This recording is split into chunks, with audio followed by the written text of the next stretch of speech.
नमस्कार। पुष्पा हुड्डा हिंदी ट्यूटोरियल्स में आपका बहुत बहुत स्वागत है।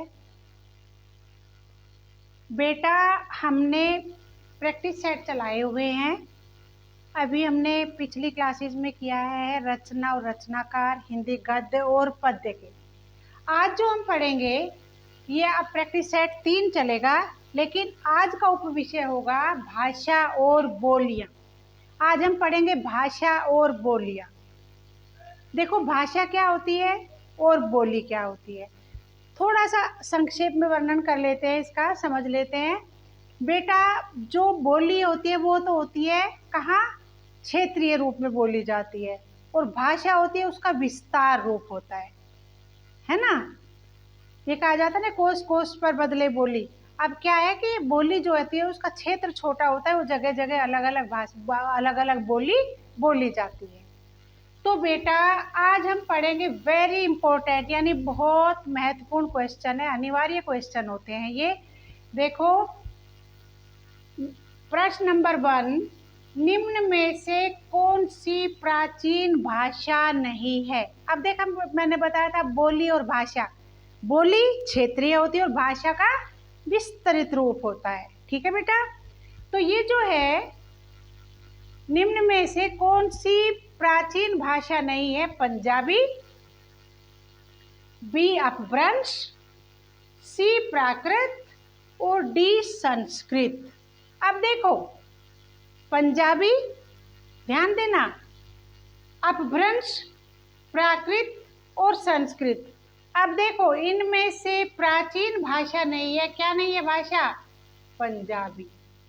पंजाबी प्राचीन भाषा नहीं है। ठीक है बेटा।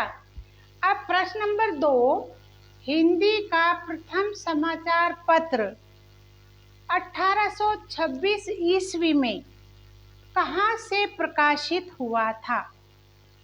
प्रथम समाचार पत्र, हिंदी का प्रथम समाचार पत्र 1826 ईस्वी में कहाँ से प्रकाशित हुआ था।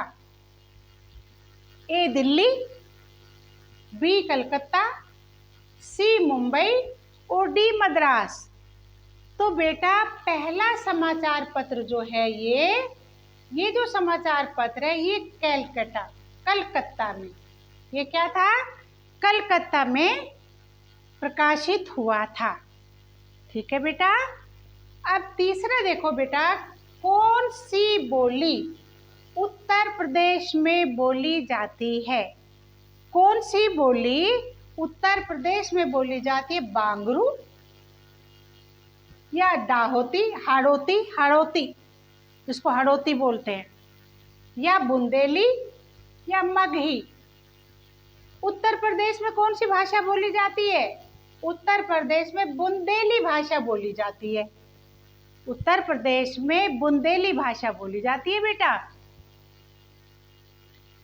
प्रश्न नंबर 4, हिंदुस्तानी भाषा का रूप क्या है।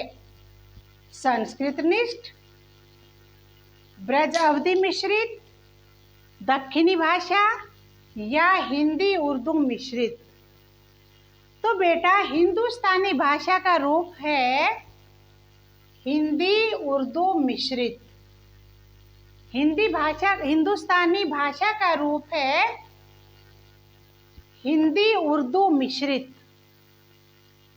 प्रश्न नंबर 5, बोली का लघुत्तम रूप है। बोली का लघुत्तम रूप है वर्ण या व्यक्ति बोली या उपबोली या सहायक बोली। तो बेटा, बोली का लघुत्तम रूप है वर्ण। बोली का लघुत्तम रूप होता है वर्ण। अब देखो, प्रश्न नंबर 6, किस क्षेत्र की बोली को काशिका कहा जाता है। किस क्षेत्र की बोली को काशिका कहा जाता है। भीलवाड़ा, बी वाराणसी, सी सूरत और डी दिल्ली। बेटा, किस क्षेत्र की बोली को काशिका कहा जाता है। वाराणसी। वाराणसी क्षेत्र की बोली को काशिका कहा जाता है। ठीक है बेटा। तो मेरे विचार से आज ये मैंने 6 क्वेश्चन कराए हैं, सभी आपको समझ आए होंगे। ठीक से एक बार और देख लेना। कल फिर क्लास लेती हूँ, तब तक मेरे चैनल को सब्सक्राइब कीजिए, लाइक कीजिए, वीडियो शेयर कीजिए। आपका बहुत बहुत धन्यवाद।